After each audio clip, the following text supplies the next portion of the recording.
begin today's session with an opening prayer. Heavenly Father, we thank you and we praise you for this wonderful day. Lord, we thank you for all the lovely people gathered here, and even those people who are listening on YouTube. Your Spirit is ministering to each one of us.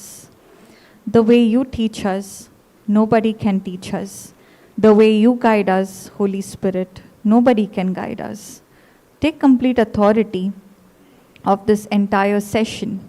Take complete authority of my mind and my vocal cords. You think through my mind, you speak through my mouth.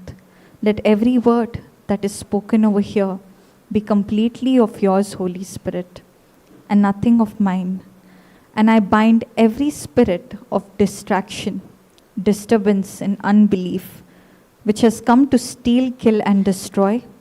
In the name of Jesus, I command you, leave this place right now. Thank you, Holy Spirit, for I know that you are going to confirm every word spoken over here with accompanying signs, wonders, and testimonies. We make this prayer in Jesus' name. Amen. Praise God. Hallelujah. Okay. So, I was asking the Lord, about this. And this is something very beautiful that the Holy Spirit revealed to me, which we will study. So, when I came to the Lord, when I encountered Jesus, my thirst and my hunger for the Lord was genuine. I really wanted to know who Jesus is. And I started studying the Word, and I was hungry. And I would see with that little that I was receiving, Holy Spirit was giving me so many revelations. He was, performing signs and wonders when I would open my mouth and speak the Word. But as time passed by, I started reaching a place in my life where I got very comfortable. Means, I began my journey with one scripture. But as I started studying more and more about the Word, and I started applying it and seeing so many results, there came a point where I did not know how my focus shifted from Jesus onto my performance, my abilities. So today we will learn more about this. Are you all ready? Let's go to John chapter 15, verse 5. John chapter 15, verse 1 we will start from. Can we have this in Amplified Translation, AMPC? Yes. I am the true wine, and my Father is the vine dresser. Now Jesus always would speak in parables. He would give them practical day-to-day examples so that the crowd could relate to what he was saying. So in this scripture as well, he's saying, I am the true wine, and my Father is the vine dresser. In other words, vine dresser is the gardener who takes care. Now anybody who has, plants, you might have a small garden in your balcony, in your house, You will agree that to grow those plants, there is a labor. And even when you go on vacations, you make sure to ask somebody to water your plants every day. Why? Because your plants need nourishment, correct? And that's why, even for this wine, this plant called the vine, there is nourishment, there is labor required. And that's why there is a gardener, there's a vine dresser. Any branch in me that does not bear fruit, that stops bearing, he cuts away, trims off, and takes away. Now before this, in this parable, Jesus is the true vine.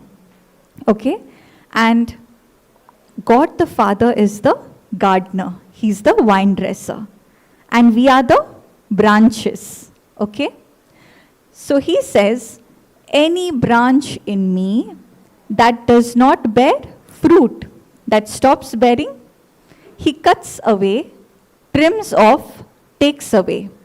And he cleanses and repeatedly prunes every branch that continues to bear fruit, to make it bear more and richer and more excellent fruit. So now we will study this scripture slowly. Okay? It says we are compared to the branches. Okay? Now, when the branch is connected to the tree contains the sap.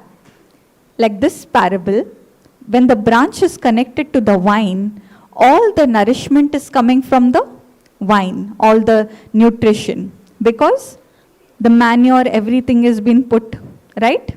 At the root level. From the roots it is going into the stem, from the stem it is going into the branches. That's how it is, right? But if the branch is not connected to the vine, then what happens?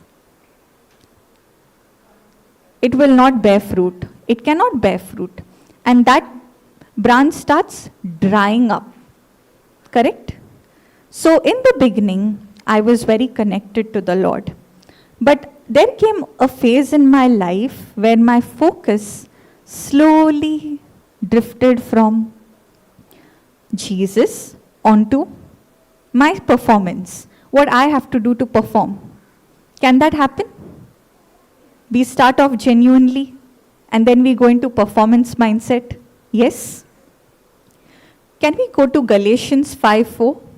Let's see what the Holy Spirit has to teach us from this.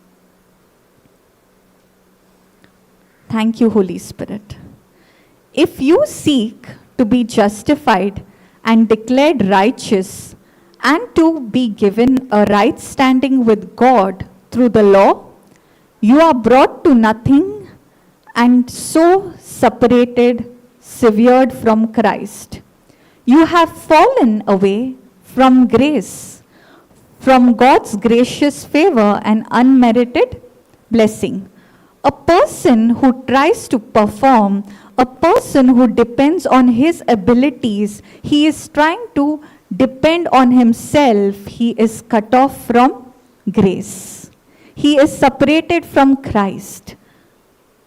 So today the Lord is asking you, what kind of a branch do you want to be? The branch that is cut off from the true vine, or the branch that is connected to the true vine? Connected. Our own performance, our own, I want to be right, I want to justify myself by my performance, by my action, this separates us from God. It's not that God separates us. When I read that scripture, that is John chapter 15 verse 3, in the beginning I thought, why is God, separating? Can we go there? Let's study about it. A little, John chapter 15 verse 2. Thank you, Holy Spirit. Any branch in me that does not bear fruit, that stops bearing, he cuts away, trims off and takes away. To bear fruit, I need to be connected to the vine. Without the vine, if I try to go on my performance, I will not be able to produce the fruit of the Holy Spirit. And because of that, I will be separated. On the outside, I'm trying to perform. On the outside, everybody is seeing, wow, she preaches so well. Wow, she's so spiritual. But inside, I only know that I am not connected. I am separated from Jesus. That is exactly what used to happen to me. There was a place in my life where even though I was preaching the word, I was sharing the word, I was taking Bible classes every day, I was still not connected to Jesus. That intimacy was not there. I'm doing things for the Lord, but I'm not doing it with God. I'm doing it based on my own performance, my own ability. Okay? And I used to wonder, I'm taking Bible class every day. Then why am I so irritated? Why am I so tired? Why am I so burnt out? And that's when the Holy Spirit revealed to me that is because you're doing things for the Lord, but you're not doing it with the Lord. Even for ministry work, even to come here and preach, I have to be connected to the true vine that is Jesus right now. Only when I'm connected to Him, when my connection with Him is right, that is the time every word I speak will pierce the hearts of those who are listening. Hallelujah. Thank you, Jesus. So by our own performance, we cut off ourselves from the true vine. And because of that, we are not able to bear the fruit. And because of that, finally, what happens? We are separated, and then the vine dresser cuts off that. This what it is speaking is not the first stage. It begins as a process. It starts very subtly. And then you come to this place where even though you know the scripture, you know the word, you still feel that you're not connected anymore. Anybody experience this? At some point, you listened to the teaching, but you felt, I'm not, connected to God the way I used to be connected. I feel like I'm doing it like an obligation because I have to do it. I have to listen to the teaching. I have to attend this Bible class. I have to do this. That is performance mindset. Praise God. Okay. So that is the first part. So you understood this? Every branch that does not bear fruit, my Father cuts off. Now coming to the second type of branch. Okay. And He cleanses and repeatedly prunes every branch that continues to bear fruit to make it bear more and richer and more excellent fruit. So every branch that continues to bear fruit, this branch is the branch that is connected to the true vine. So coming back to when I was connected to the Lord, when I came into the teachings, I got touched. I came out of depression. But as I started going more and more in the Word of God, there were different areas in my life where my weaknesses were clearly visible. Like I would get offended very easily. I would get irritated very easily. Okay? And these things were very visible when I started spending more and more time with the Word of God. And the Holy Spirit exposed it to me. So that's exactly what is a pruning process. Jesus is very beautifully explaining with this example of the vine and the branches. So when the vine is growing, you will see that the branch will have certain parts which are not required. Certain parts, I don't know what to call it, but it requires a little bit of trimming and pruning. So that pruning process is a painful process. When the truth is, revealed, and you know that you need to make corrections in different areas of your life, how many of you like it? How many of you feel that making corrections is very comfortable? In the beginning, emotions will speak, flesh will speak, correct? In the beginning, it is a painful process. So in the similar way, spiritually, if I have to understand the scripture, okay, the Word of God is that instrument used to pruning. I don't know what is that called, that instrument that they use it, but the Word of God is that instrument. It's the sword that is used to cut off all the unwanted things. It is used to cleanse us, to prune us.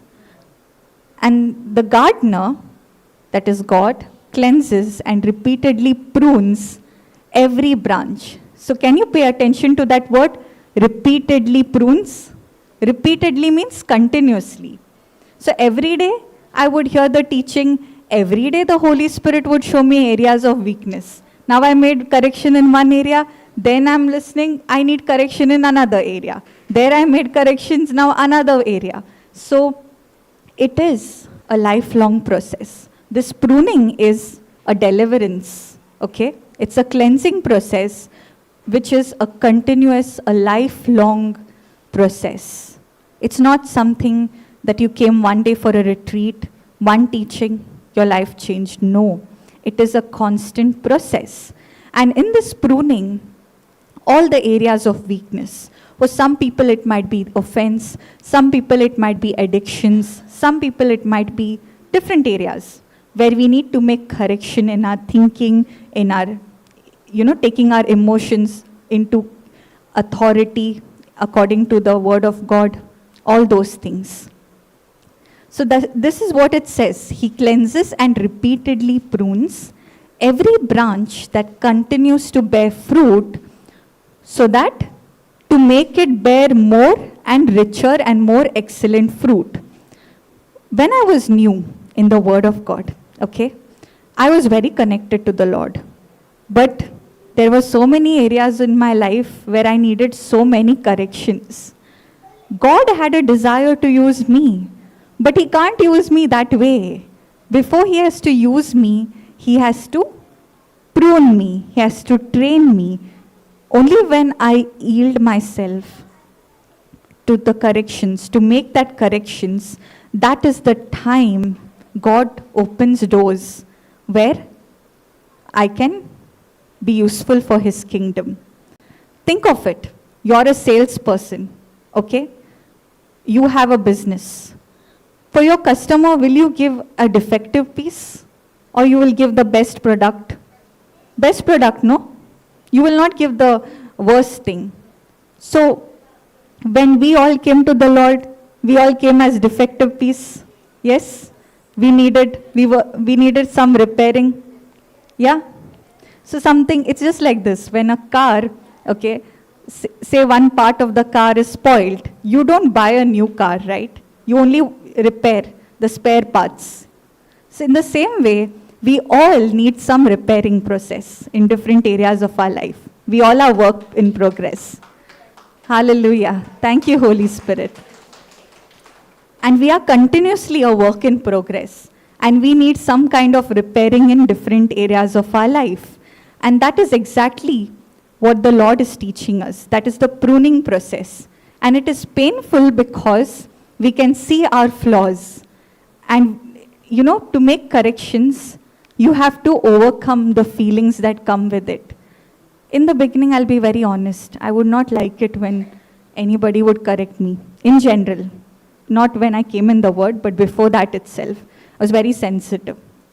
But the Lord taught me that if you're not going to open yourself to making corrections, you will not grow.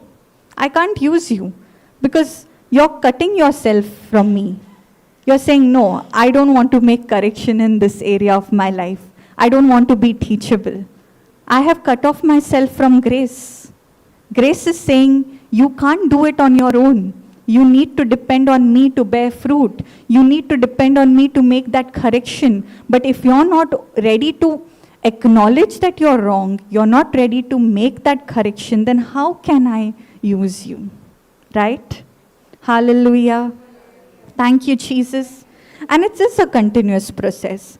It's not that you are not bearing fruit. Maybe in some areas of your life, through these teachings every day, Holy Spirit is revealing, He's exposing those areas where, there are some weaknesses. It's not that you're not bearing fruit, but there are some other areas where there are some weaknesses which He's exposing. And the reason He's exposing it is because He loves you. Because He wants you to bear more and richer and more excellent fruit. The fruit that you're bearing is nice, but should we be happy that we are bearing fruit? Or should we strive to be better? And strive to be better means what? Not depending, not trying to do it on our own, because we can never do it on our own. We need to depend on God for that. So it is humility to humble ourselves and say, Lord, teach me. I surrender myself to you. Teach me. Whatever I'm feeling, the first thing that you need to understand is you have to be honest with God. You may not like it. The corrections, the emotions will speak to you. Your flesh is going to speak to you. It's just an act of surrendering, humbling yourself and saying, Lord, I am not feeling nice about this, but I know I'm wrong. But I know you can teach me. I can't do it on my own. My flesh is speaking so strongly to me. Happens, we come here in the retreat, we experience the goodness of God. But after that, somebody comes. I'll give you a nice example. Thank you, Holy Spirit. We went to church. We attended Mass. And in the Mass, the sermon was, love your enemies, bless those who curse you. Love one another as I have loved you. And you come out. And somebody stamps your feet. What happens? It's irritating. Then all what is inside comes out. If there is love inside, love will come out. But if there is anger, bitterness inside, irritation inside, that will come out. And when it comes out, only under pressure. Pressure does not make you better. Pressure only reveals what is inside of you. The word, in midst of the pressure, will teach you how to overcome that pressure. It will mold you. So this pruning process is what? The pressure, different storms in your life. We think that, in the beginning I used to not like it when I used to hear things like, when your faith is tested, when problems come. I'm like, if Jesus loves me, then why all these problems? But then, as I started growing more in the Word, Holy Spirit convicted me and told me, listen, this pressure is meant to destroy you, but if you cling on to the Word, there is so much more. It is actually tapping into your potential. You know how much potential each one of y'all sitting here has? Y'all have not even, including me, okay? We have not even tapped into properly, I would say more than 1% properly. There's so much potential in us in different areas of our life. Hallelujah. And that will only happen when pressure comes. Pressure reveals who you are. So when you're clinging on to the word in the midst of the problem, in the midst of the pressure, in the midst of the pruning, that will help you to bear fruit. Because you're clinging on to Jesus, who is the word. Praise God. Hallelujah. And that's where we have to always never be satisfied with the growth that we have. Okay? People misunderstand between contentment and complacency. Complacency is a place where I'm so happy with the way things are, I don't want to grow more. That is a dangerous place to be in. Every moment in my life, when God takes me from one glory to another glory, I should not be satisfied. Yes, I've come to this place in my life. No, I have to really be alert, be sober, be vigilant, and ask the Lord, Lord, I know there is much more than this. That's what sister keeps telling, every day in the morning. Go deeper. Don't remain on the surface. Go deeper. We all need depth in our life. Hallelujah. And this depth will help us to bear more and more fruit. Rich fruit. Excellent fruit. Hallelujah. Thank you, Jesus. So what is going to be your attitude when a problem is going to come now? Are you going to rejoice or are you going to get irritated? Rejoice. Why? Because that is your pruning process. It's just like this, no? Here we are having theory class. We are studying, okay, I have to do this, I have to do that. This is how I'm supposed to respond with love. But when the pressure comes, that is the time you will get the Rhema word. Here what you all are understanding is just the theory knowledge, the logos. But for that logos to become the Rhema word, the written word to become the spoken word, only when you experience it practically, you receive an understanding of it. That is when it becomes your testimony. And what you have experienced, you will not forget. There are so many scriptures I read, so many teachings I go through, but I don't remember everything. You know which testimonies, which scriptures I remember? The ones which I have applied and I have gotten result. Praise God. Hallelujah. Thank you, Jesus.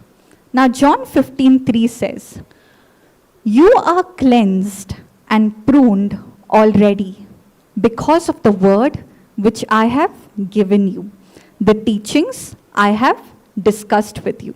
Jesus is telling his disciples, you are already cleansed and pruned because of the word I have given you. Jesus was with his disciples for 3.5 years. What was he doing? He was preaching, right? Healing, deliverance ministry.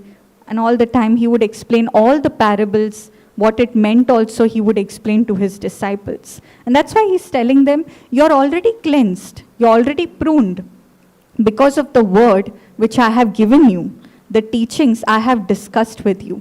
When you and I are born again, okay? When you and I are born again, in our spirit, we have received everything, every power, every authority to take dominion over every lie of Satan.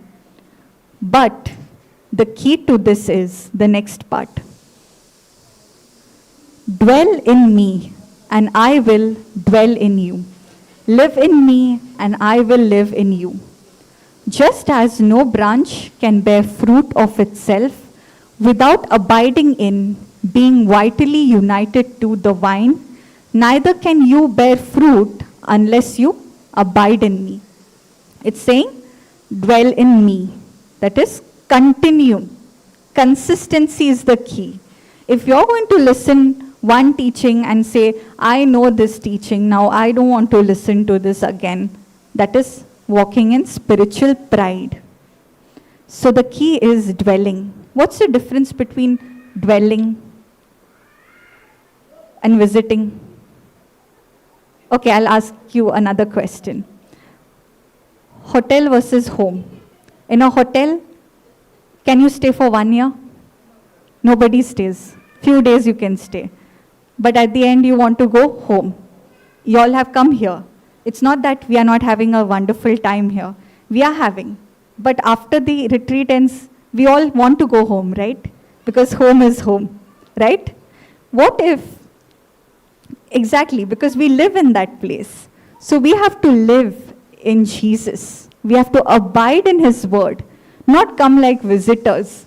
Okay, when I have a problem, I'll open the Bible and, randomly I'll open, God, please give me one word. I don't know what to do, like this only, randomly open it and then get one scripture. No, that is not how it is. Dwelling means consistency. Every day of my life, I am studying. I'm not studying the scriptures because I want anything from God, but I'm studying the scriptures because I want to know Jesus. I want to have a relationship with him.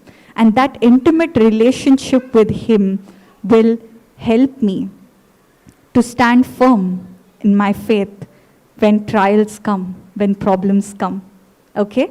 And that's why it's saying, dwell in me and I will dwell in you. That means when I dwell on the word of God is entering me.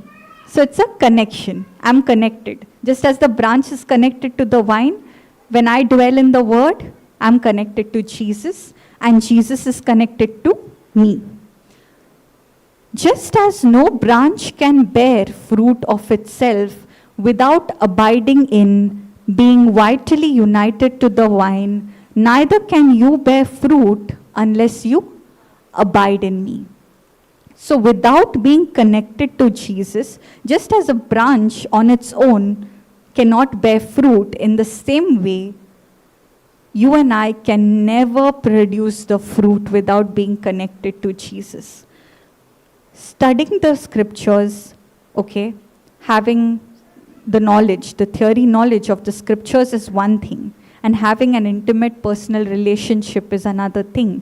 There has to be a balance. Both are necessary. If I'm going to say, I only need the scriptures, I don't want to, get into any relationship with the Lord, then I'm going into legalism.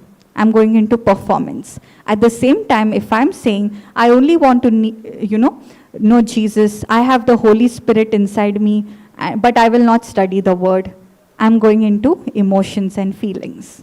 Both are dangerous. Both are extreme. So both are required. The teachings The Word of God is also required, and having a personal relationship with Holy Spirit is also required. Then one question comes, right? Because I'll tell you this from my personal life. I had come to this place, okay, couple of months back, where the Holy Spirit, not the Holy Spirit, sorry, the devil deceived me with a lie, saying that you know so many scriptures. So when the battle comes, you will be able to open your mouth and speak the scriptures. And Holy Spirit is inside of us. He will never leave us, never forsake us. But if I'm not spending time regularly in the Word, what is happening? I am hardening my heart. And even though Holy Spirit is speaking to me, I cannot hear Him. It's just like this. I have a bottle over here, that is water. It is here only. But unless I'm opening the bottle and drinking water from it, am I actually making use of that facility, of that water, of that resource? No. Same thing.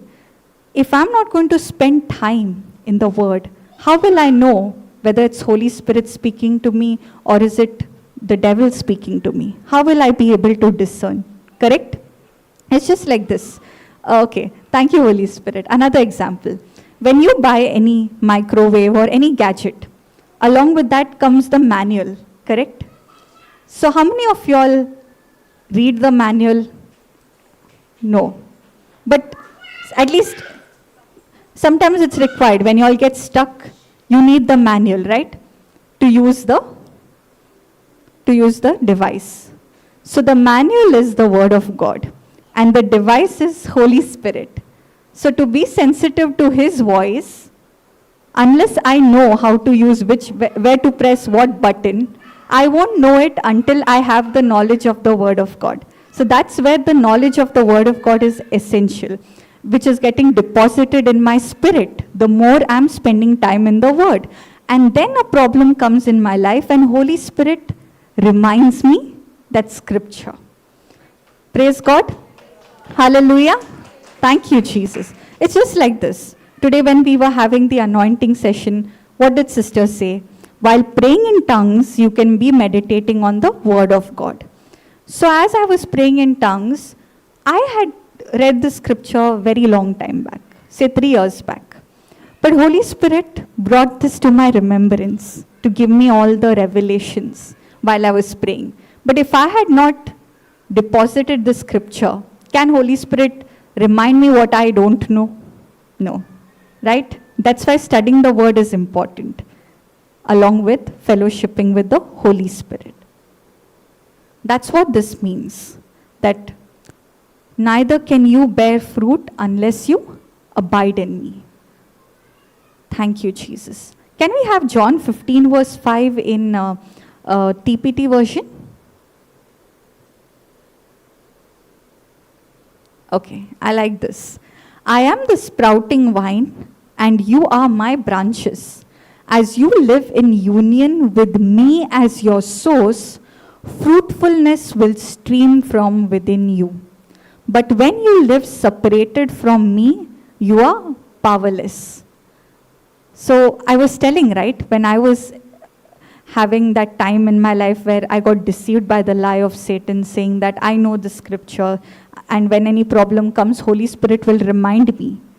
Even though I knew the scriptures, I was not able to fight the battle. Even though I'm confessing the scriptures, I'm getting irritated. Have you all experienced that? You know why you're getting irritated? Because you don't have that confidence. That confidence of yours is not on your relationship.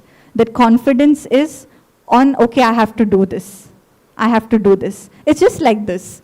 Say, for example, in a relationship, a husband and wife relationship, the wife is doing all the work. She's cooking, cleaning, everything. But she's not spending time communicating. There's no communication in that relationship. Even though she's doing everything, the husband is not happy because she's not having a communication. Like she's doing it out of obligation. Okay, now I have married this person, I have to do it. That kind of a thing. And even she's irritated. She's also drained out That's exactly what happens. If I'm studying the scriptures, but I'm, not spending time, not having that intimate prayer time, that relationship, I will come to that place, okay, I have to spend time out of obligation. And I will live a life separated from Jesus. And I'll feel powerless. And when you start feeling powerless, that is the time we are led by our emotions, our feelings, correct? We are not led by the word.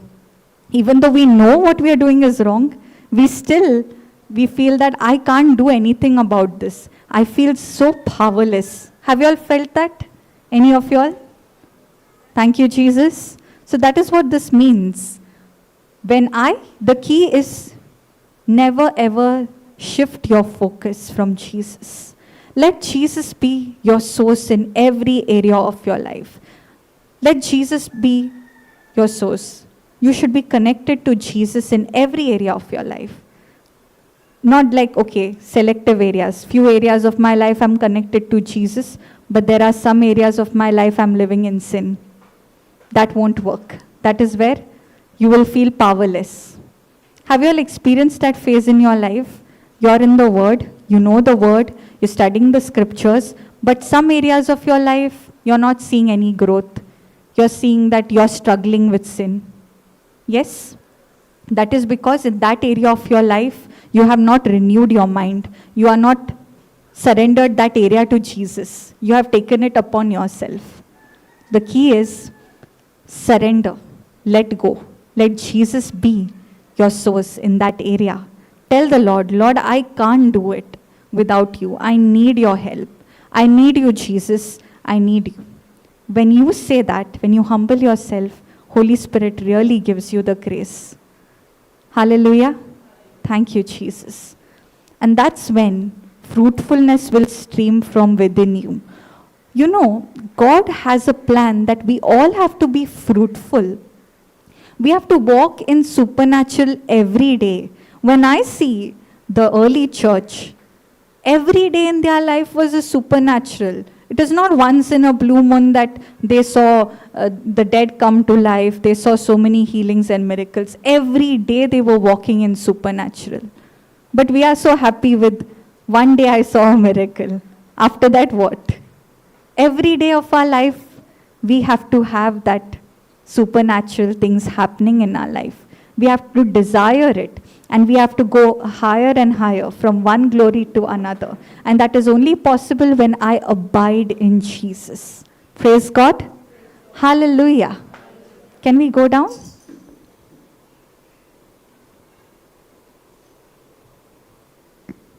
If a person is separated from me, he is discarded. Such branches are gathered up and thrown into the fire to be burnt. That's exactly what it means. When a person is separated, there's no nourishment, there's no fruitfulness. What is inside is all the bitterness, the offense, the irritation, the anger. And because he's separated from Jesus, he's discarded. Another beautiful example. How many of you all here like pizza? All of you all? So when the pizza comes, once you take the pizza, do you keep the box or you discard it? That's exactly what is our state. As long as the pizza is inside, the pizza box is very precious. Nobody wants to throw it. But once the pizza is taken out, you want to throw the pizza box, right? So Jesus is the pizza and we are the pizza box. So moral of the story, let the pizza remain in the pizza box. Hallelujah. Thank you, Jesus. Okay. Can we go to John chapter 15, verse 7? Yeah.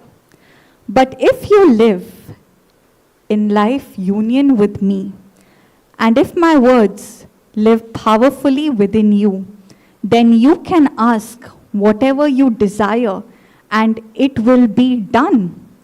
So what is saying? If you live in life union with me, one of the reasons why in the early church, whatever they prayed for was manifesting because their motives were clear. It was according to the word. Their motives were not selfish. whatever they wanted to do was for the benefit of the kingdom. There was no selfish agenda. And that's exactly what happens. We think, this was how my journey started. When I started with the Word of God, initially I was like, okay, this is really working. I'm going to use this scripture to get this benefit, to get that benefit for my personal gain. Can that happen? Yes. We all started off like that. But then Holy Spirit gave me a deeper understanding of this. It says, if you live in life union with me, and if my words live powerfully within you, that all that I'm hearing here, I'm meditating on it, and that word is remaining in me, then my thinking is aligning to the Word of God. My emotions are aligning according to the Word of God. My decisions are aligning according to the Word of God. And now when I make a request to God, will my request be selfish or selfless? Selfless. So now, am I making the prayer according to will of God? Yes, because the will of God is the Word of God. And now when I open my mouth and speak, or I ask for anything, I will receive it. Isn't this so simple? Hallelujah. That's what it says. If you live in life, union with me, and my words live powerfully in you, that means the word is in my heart. I have not forgotten it. I'm still thinking of it. Then you can ask whatever you desire and it will be done. This scripture is not for you to make selfish, self-centered prayers for yourself. But this is saying so that you abide. You let the Word of God abide in you. Let that become your foundation. And then when you speak, you see the supernatural. Then when you ask for anything, you see the supernatural. Hallelujah. When your lives bear abundant fruit, you demonstrate that you are my mature disciples who glorify my Father. So when you come to that place where your life starts bearing abundant fruit, where what you're speaking matches with the way you're living, you're a doer of the word, that is the time you're bearing fruit in every area of your life. And that fruit is attracting people from the world to come and hear, come and see what is so different about this person. How this person is, like this, so different. Praise God. Thank you, Jesus. You demonstrate that you are my mature disciples who glorify my Father. A mature person is not a person who can preach well, who knows so many scriptures. A mature person is a person who has authority over his emotions, who lines up his decisions, whose thinking is lined up with the Word of God. The Word of God is the final authority of his life. And that's what it means. When your life bears abundant fruit, you demonstrate that you are my mature disciples who glorify my Father. Yesterday we were learning, in Ephesians 5:1, therefore be you imitators of God. So when you start beginning, you started off as a defective piece. All of us started off as defective piece. But when the repairing began, little by little, all the dirt, all the filth, all the lust, corruption that was in our sin natures getting washed away, cleansed by the Word of God, and now we are becoming more and more like Jesus. Isn't it true you become like the person whom you spend most of your time with? So now you have a choice. Who are you spending most of your time with? If you spend most of your time with Jesus, you'll become more and more like Jesus. There comes a place in your life where people, even though they see from outside you look the same, you were fat before you remained fat, you were thin before you remained thin, there was no change in your appearance. But now when you're speaking, your behavior is so unrecognizable. You can't recognize. People will come and say, you're so different. How can this be? What has happened to you? Because now they are not seeing you. They are seeing Jesus in you. Praise God. Hallelujah. And by this, you're glorifying the Father. Didn't Jesus glorify his Father when he was on earth? Whatever he did, it was to give glory for the Father. It was obedience. It was humility, surrendering to his Father's will, though he had his own will. He did not want to go to the cross, right? But yet he surrendered till death. Praise God. Now, John chapter 15 verse 9 says, I love each of you with the same love that the Father loves me. You must continually let my love nourish your hearts. Praise God. Jesus is saying that he loves each one of us with the same love the way the Father loved him. Did God love him? Jesus? Yes. But God told Jesus to humble himself, leave all his glory in heaven and become like you and me. No. Doesn't that feel like love? What? He loved us. And that's why, because Jesus understood the nature of his Father, he submitted to his Father's will. He humbled himself. He became like a man, and he had to grow in wisdom. It's not that he did not have to grow. The scriptures say he grew in wisdom, studying the scriptures, getting the revelation that he is the Son of God. Just like you and me, he had to face battles. And yet, you know why he could overcome those things? Because he was so convinced that his Father loves him.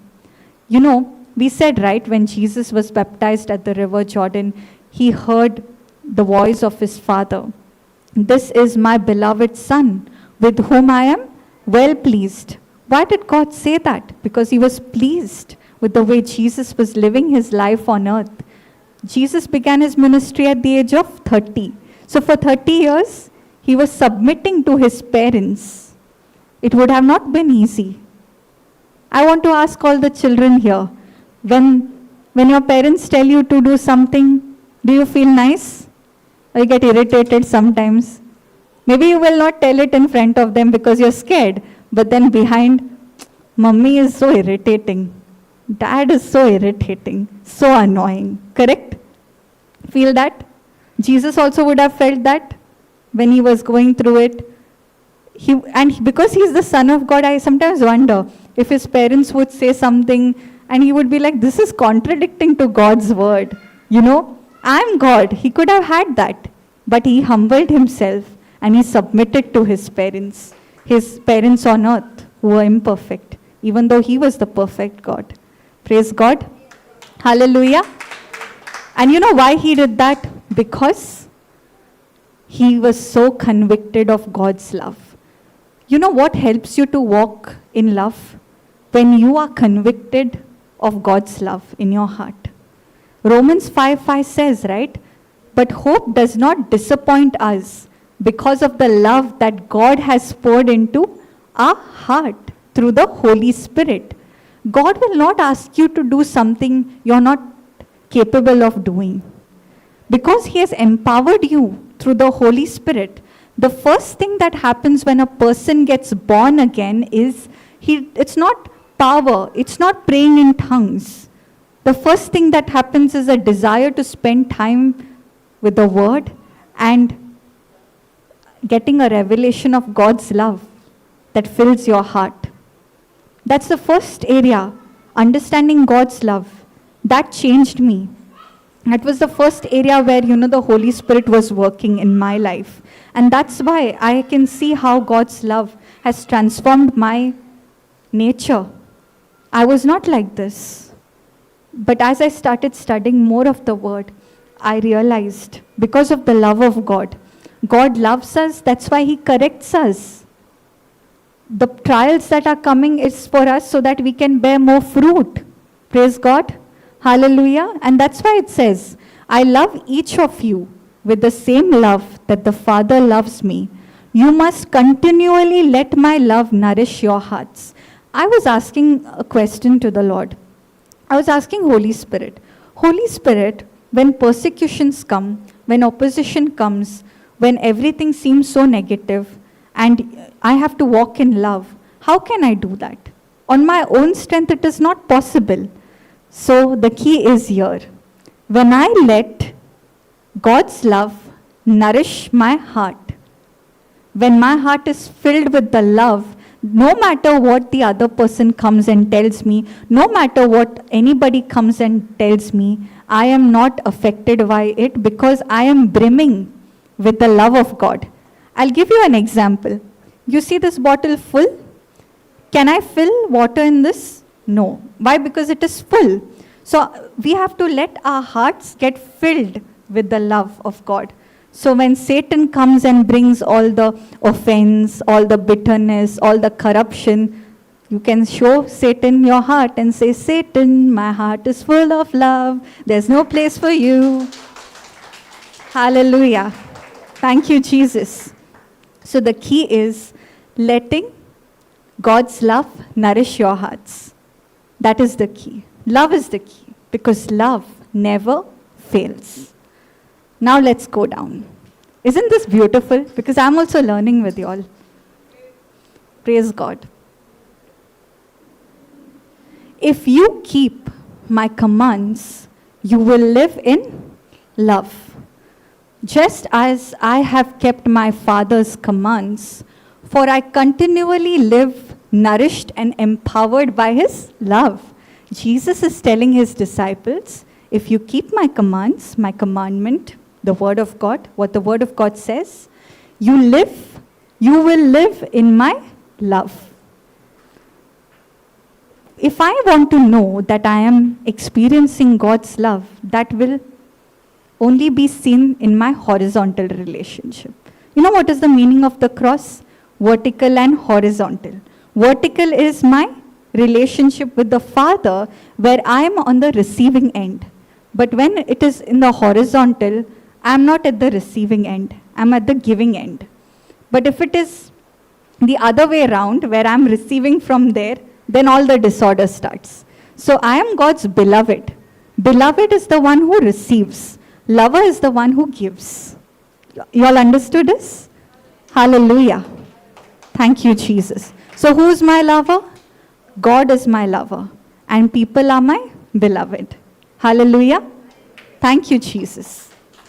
And that's why Jesus is saying, if you keep my commands, you will live in my love.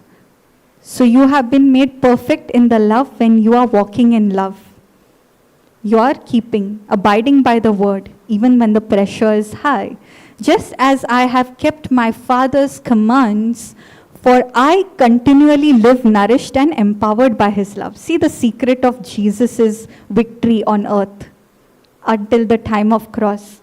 He was continually living nourished and empowered by his Father's love. And the most difficult moment for Jesus was on the cross. It was not the torture, okay? Many people think, okay, Jesus was scared of, physical torture, mental torture. The most difficult part for Jesus was separation from his Father, because God cannot stand sin. And that's why in the Old Testament, in the holiest of holies, once a year, the priest would go inside with trembling because to offer sacrifice, atonement. Because in the holiest of holies, if anybody entered there, the presence of God was so strong that they would fall dead. And yes, that's why God could not stand sin. And if you see the divine exchange, it says that Jesus was, he who knew no sin was made sin so that you and I could become the righteousness. But when that sin was coming on him, God had to turn his face away because he cannot stand sin. And that separation is what Jesus was upset about. That separation was what he could not bear, because from the time he was on earth, he was continually connected to his Father. And that's why he could not bear the separation. And that's exactly why he said, that's the only place in the Bible where he addresses Jesus. Jesus addresses God as God and not Father. He says, my Lord, why have you forsaken me? It comes out of the separation which he was not able to. He was finding it difficult to bear, and yet he bore it for you and me. Praise God. Hallelujah. My purpose for telling, okay, can we come down? My purpose for telling you these things is so that the joy that I experience will fill your hearts with overflowing gladness. So the reason why Jesus was telling all these things is the joy that he was experiencing. And joy is not coming from your circumstances. What is the difference between happiness and joy? Joy is knowing the end result from the beginning. Then what is happiness? Not knowing the end result from the beginning. Okay. Happiness is instant gratification, depending on your circumstance. If somebody came and spoke nicely to you, appreciated you, you felt good. That is happiness. Joy is, even though you are going through a painful time, you're still not affected. Because joy is in your spirit. Happiness is in the soul. Understood the difference? Praise Jesus. And that's why, even though Jesus, when he's telling this, okay, he knows that he's about to go to the cross. He's aware of it from before only. When he began his ministry only, he knew the purpose he had come on earth. And yet he's saying this, I tell you these things so that the joy that I experience will fill all your hearts with overflowing gladness. And I was thinking, at the back of his mind, Jesus knows that he has to get crucified on the cross. And how can he be joyful thinking about that? Because joy does not come from the emotions. Joy comes from the spirit. And that's why we say, no, the joy of the Lord is my strength. The joy of the Lord was Jesus' strength. And that same joy he wanted his disciples to experience, and he wants you and me to experience. Praise God. Hallelujah. And come to the next part. So this is my command. Love each other deeply as much as I have loved you. That is the one thing that he stressed on.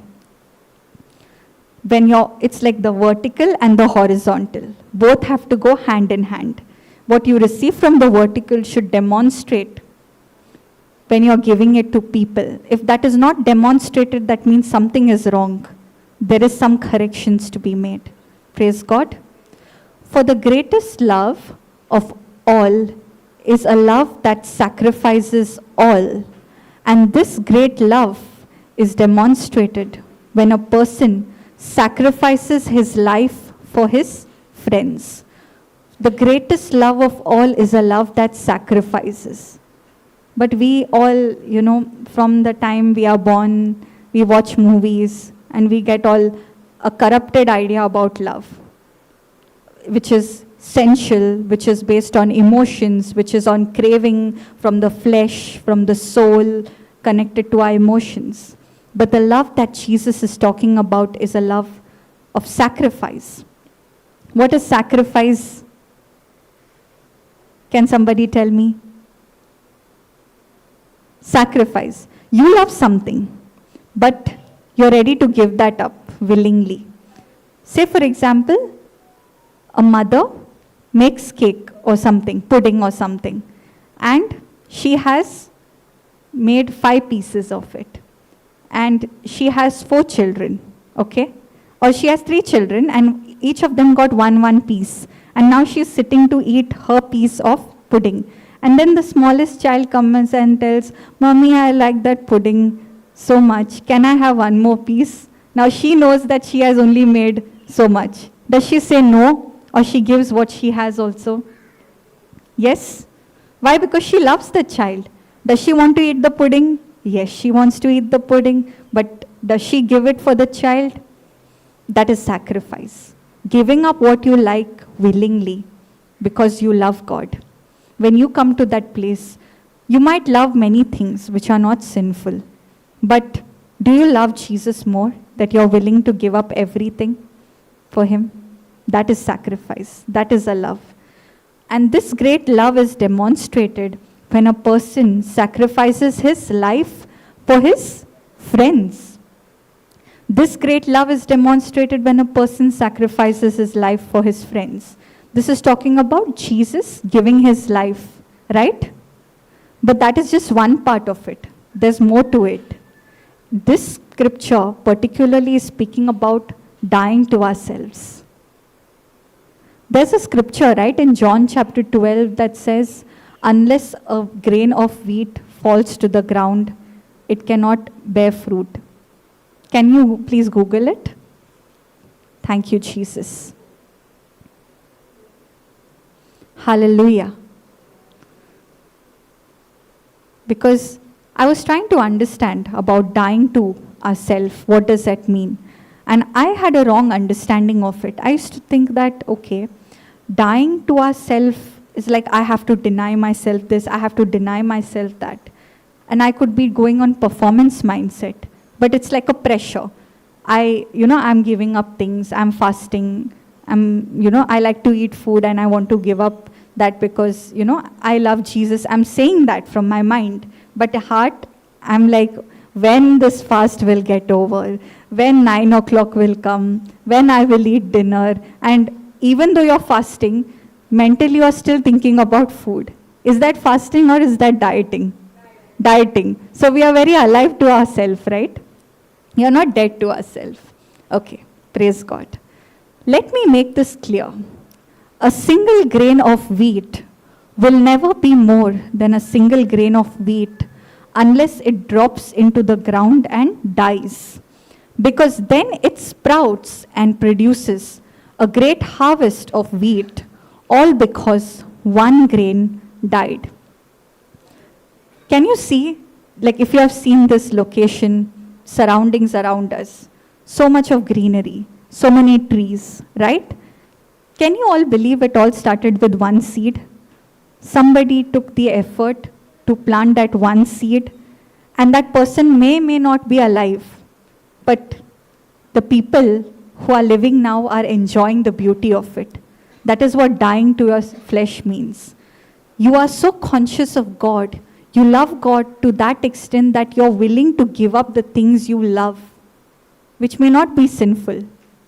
See, Jesus' love is not based on my performance.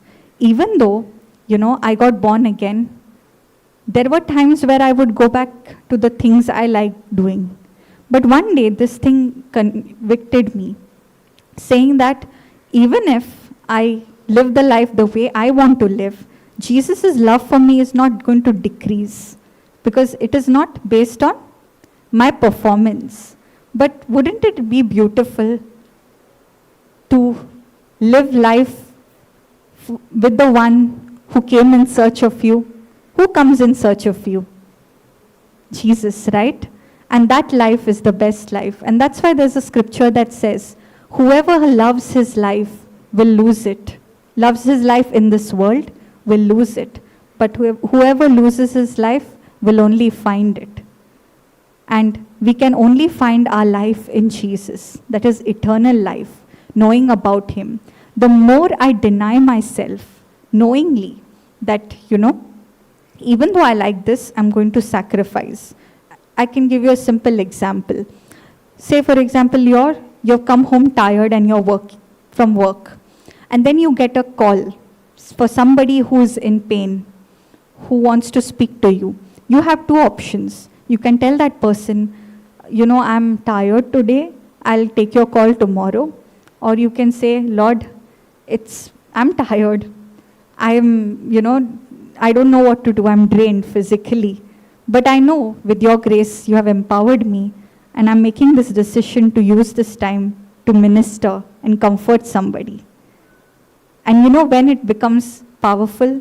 When you are on the hot seat, when the pressure is high. When I have grown, not when everything was okay. When I would minister to people, when the pressure, when I had challenges in my life, and at that time I have let go of that and I have ministered to other people, I have experienced joy. I'll give you an example, okay, to understand this. So, this was a time when I was in my final year of medical school. I was studying. for my exam. Next day is my exam. And our family friends had come. They stayed in our building. They had come from abroad. And the lady was going through rheumatoid arthritis. So I had a decision to make. Either I can wait till my exams, I can say, Lord, next time, or I can go right now and I can minister the word. Now I have my exam. Flesh will say, you should study this 2 hours. This exam will not come again. Opportunity will come again. But I made a decision. It doesn't matter. I will go to their house and I gave them the word because they need it the most. And what happened? A seed got planted. Praise God. Thank you, Jesus. That is what God expects from us. Another example I'll give you. Recently, a month back, I had a small lump, a pus-filled lump growing, in my arm.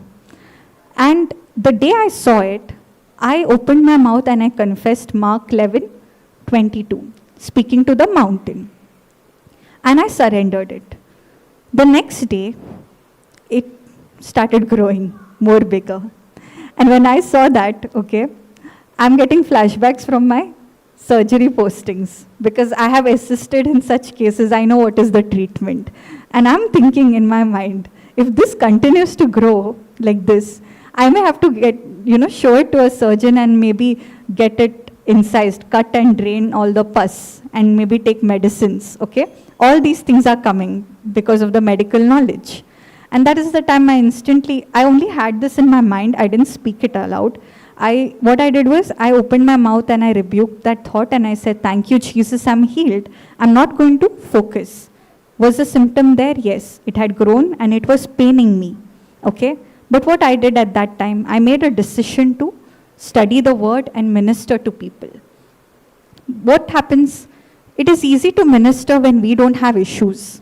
But when you have your own challenges, that time the pressure is real. And that time when you minister, you will not even realize. My focus shifted from myself onto ministering others. I was solving other people's problem. There were many people calling me, sister, can you pray for me? Can you share me this word? And also I was sharing that. And I got so busy in the next 2 days. After 2 days, when I see, I'm like, where did this go? It's not there only. I didn't even know when it went. Hallelujah. So that is what is dying to yourself. Dying to yourself, you really understand when the pressure is high on you and still you make a decision to be conscious of God, that even though the problem is there, you don't feel it. Correct? It's like we all start with a spiritual stage of a baby Christian, right? And then we are getting mature in our faith. In the beginning, we want everything our way. We all started that way, correct? Lord, I want this prayer of mine to be answered, that prayer of mine to be answered. But then as you continue, as you progress, there comes a stage in your life where now you're like, Lord, I'm not going to pray anything because I know that you love me. Yesterday we were learning, what Jesus said. Lord, I thank you that you have already heard me and I know that you always hear me. That should be our confidence. You come to a place where you stop praying. Really, I mean, what I mean to say, but when I say I stop praying means I stop making requests like, Lord, please give me this. Lord, I want this. I'm confessing this scripture. I have stopped doing those things. You know why? Because my confidence in God has become so much where I have that revelation that God loves me. And because I've understood God loves me, I realize that I don't even have to ask Him. He knows what I need even before I ask Him. And He has made a way for it. Hallelujah. So my focus is more on how can I use this time that I have to get into my Father's business and expand His kingdom. Go and comfort and get many souls for His kingdom. Hallelujah. And that can only happen when you and I humble ourselves and learn to die to ourselves. Praise God. Thank you, Jesus. Hallelujah. Okay. So with this, I'd like to stop and I'd like to ask, if anyone wants to ask questions. Yes, sister. Give her the mic, no?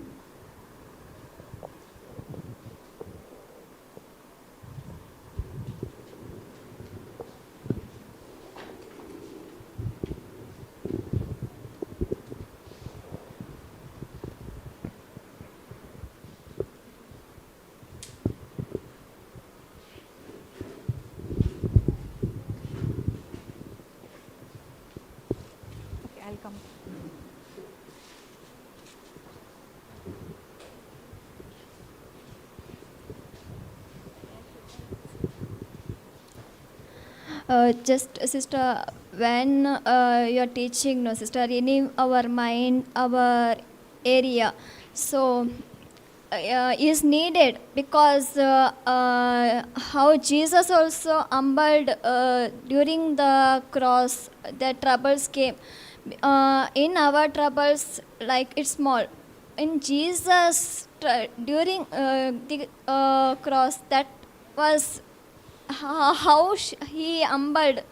So when we are confessing, I am the body of Christ, I am the mind of Christ, still we are not applying what Jesus did, and what Jesus did our like he gave himself us for that. We should apply what we are as a follower Jesus, we as like be him, how we humble and how we operate to love and forgiveness.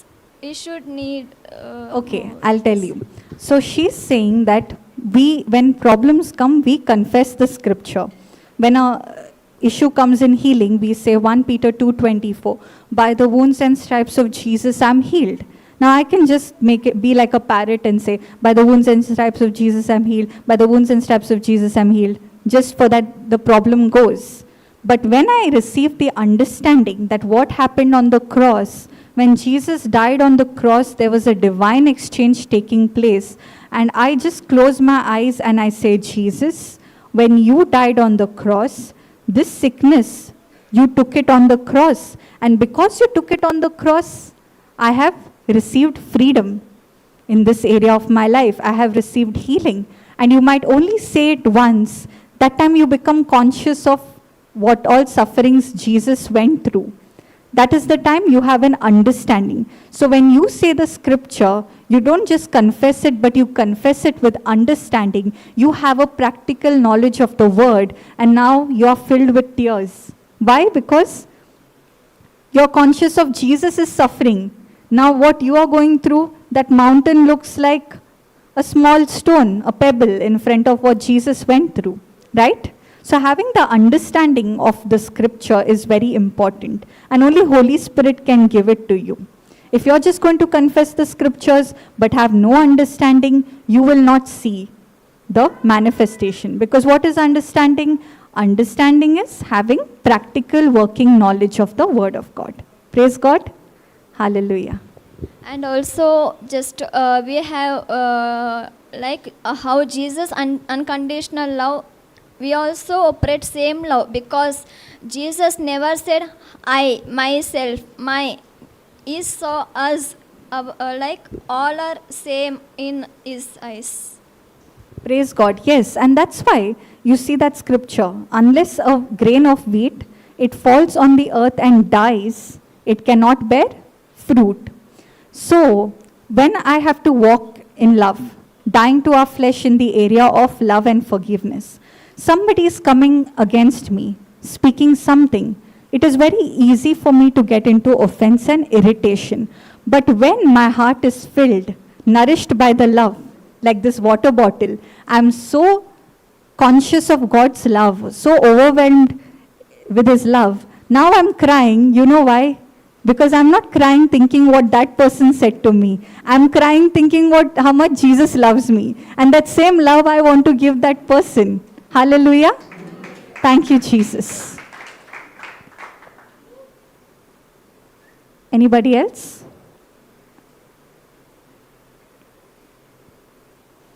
Anyone? Any questions?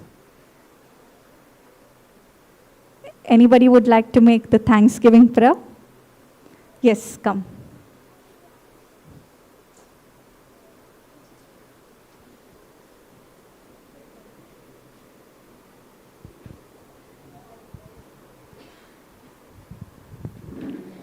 Thank you, Jesus, for this precious day. Thank you, Holy Spirit. You control this session. You are controlling, Lord. Thank you, Jesus. You are filled with your understanding, your knowledge, your wisdom, your guidance. You are our counselor, comforter, defeater. You are everything. You are strengthener.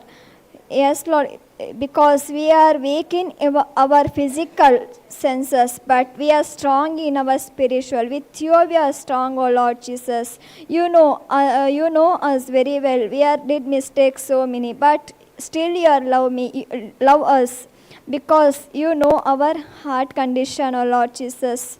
We has to today you teached us, like we has to renew our mind every our area, Lord Jesus. It's needed because you also operate during your troubles. You also operate love and forgiveness. You said during your trouble, you also forgive. You said to Father, forgive them to what they are doing. They doesn't know, because they whatever they are doing, that they are not their own understanding, O Lord Jesus. So we should operate, how we should operate your love and forgiveness is unconditional, O Lord Jesus. Thank you for this your heart transformed to each and every one of our Lord Jesus, whoever listening on online YouTube. Thank you, Jesus. You transformed your heart to their heart, O Lord Jesus. They are changed their mind. They are changed their thinking, O Lord Jesus.